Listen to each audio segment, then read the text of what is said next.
Hello, friends. Welcome to Meal Sessions.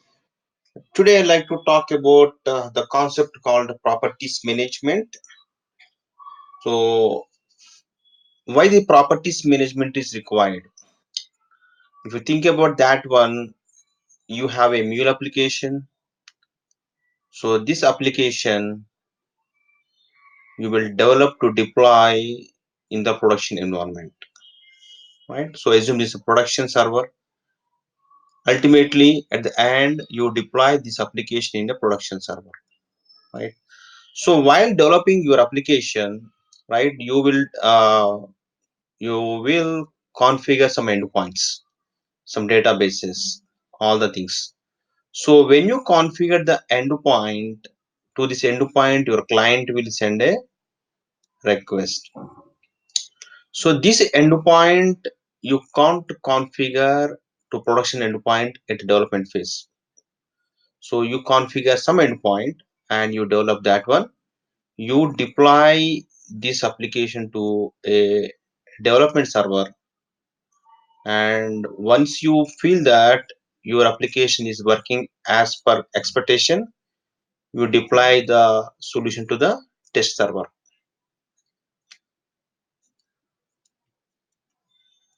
And testing team will do some testing on that application. They will raise some bugs and you will resolve them, and again you deploy to test server. Okay, over the period of time or some iterations, the application becomes stable. Then the testing team will give sign off. Okay, you can deploy that to production. So before that, there is one more environment that we can call as a pre-prod or UAT. So pre-prod or UAT looks exactly same like production. So people will keep the solution in the pre-prod or UAT for 2 weeks and they will test in several ways. They feel that okay, this is solution is working good, then ultimately they move to production, right? So the your solution is moving different kinds of environments, and each environment has some dedicated resources. Means your solution is interactive database. So there is a separate dev database and separate test database. Database is separate for different environments. So you will configure the database while you are deploying to dev server. You configure the dev database details, and when you're deploying to test server, we will configure test database details. So we don't hard code the database details and the endpoints, right? If you hard code, it will work for that environment only. So to effectively manage all these things, what we do is we configure the endpoints in a property file, and we refer the endpoint configuration from the property file. So in Mule4, we configure them as a YAML file. YAML is a hierarchical organization of information. We'll see what is YAML and how the data is organized in YAML. So this is a concept behind. Every endpoint, every configuration, we won't hard code. We will define that configuration YAML file and we refer from the YAML file.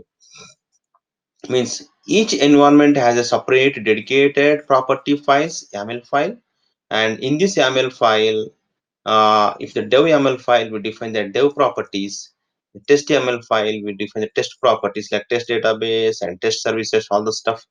Every environment has YAML file configuration details defined to that corresponding environment, right? So now we see a small demo application, how I configure the properties for an application. Now I developed a simple application. So this application is simply selecting some, retrieving some information from the database. So if you see the configuration XML file, and there are some hard coding things. If you observe over here, this is host name, port, and database host, database port, username, password, database name. All things are hard coded. I don't want like that. I want to pull this information from the properties file, right? So for that, I'm creating one YAML file over here in the resource resources. Right click, new file, some property name, my props dot YAML,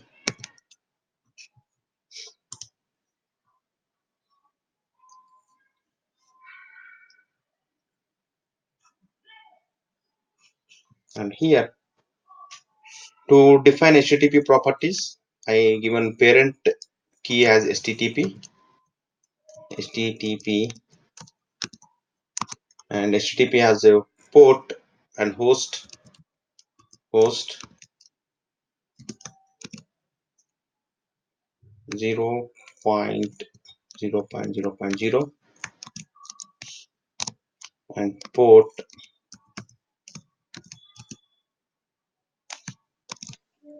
8081. Now I want to define the database properties for this DB as a parent, and childs of this DB properties are host, port, user, password,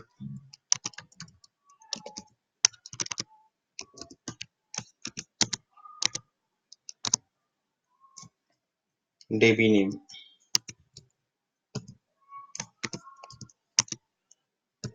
So these are all different things are there. I'm getting information from here.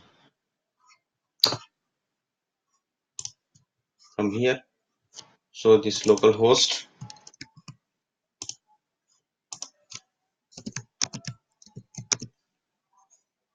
and port is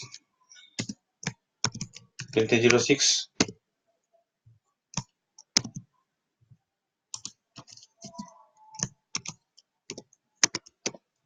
root.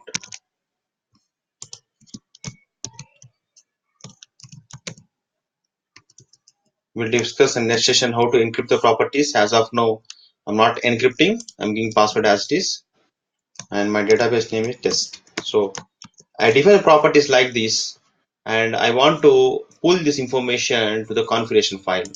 So the syntax to pull the information to configuration file is you need to use the dollar and brackets.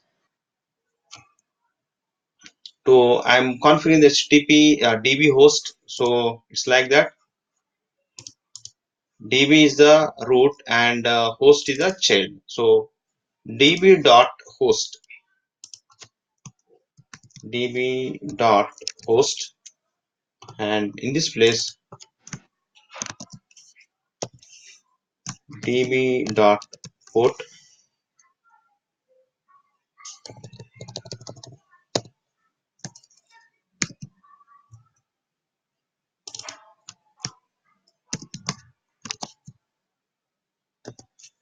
db dot user,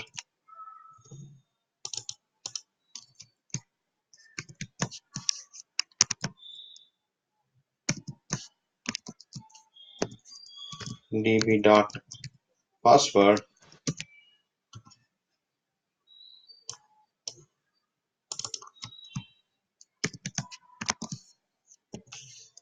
db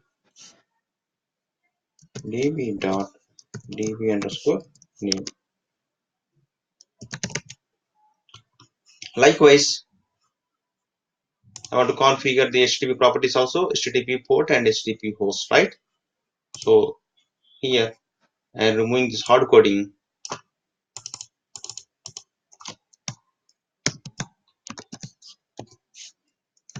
HTTP dot host,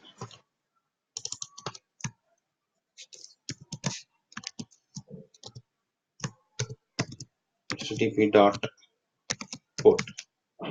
So now I pulled all information from property files. Now I want to make this property file as a source for this information. So for that, go to global properties in the section over here and create a property in the global configuration.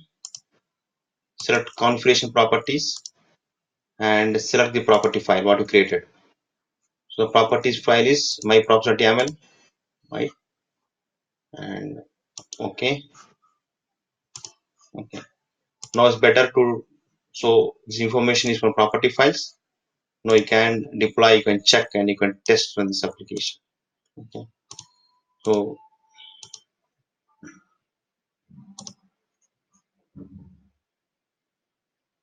and deploying this application.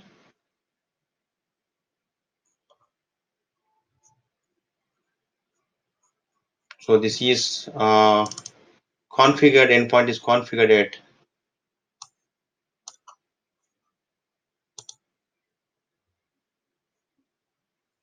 8081, right? Okay. So now you're able to see the configuration over here. The endpoint configuration, you can able to see the, these are configured from the property files, right? So hope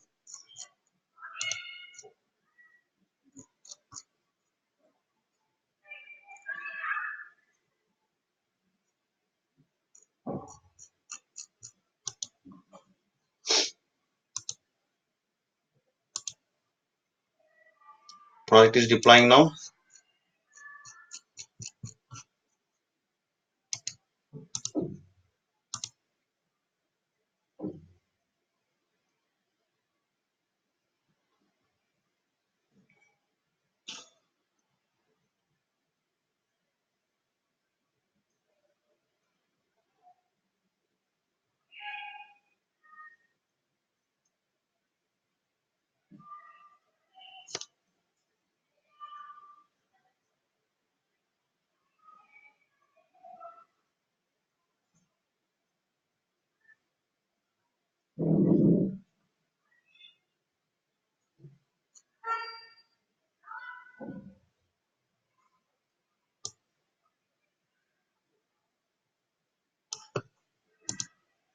You got some error db.db name. Let me check what's error I given.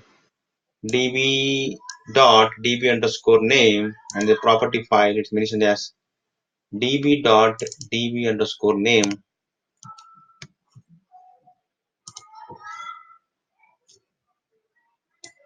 This is caps are all given small. So db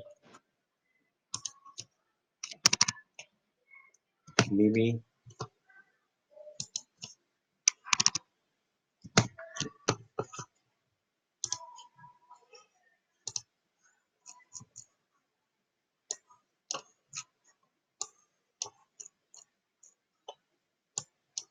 So it's deploying again.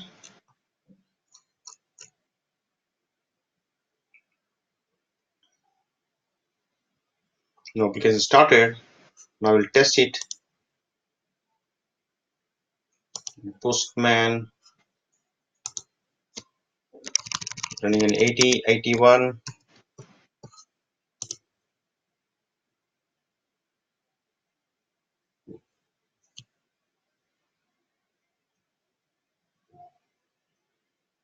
So pulling the information, I got a response, successful response, right? So this is a response. Right. So hope you enjoyed my session. Thank you so much for watching my session. Thank you so much.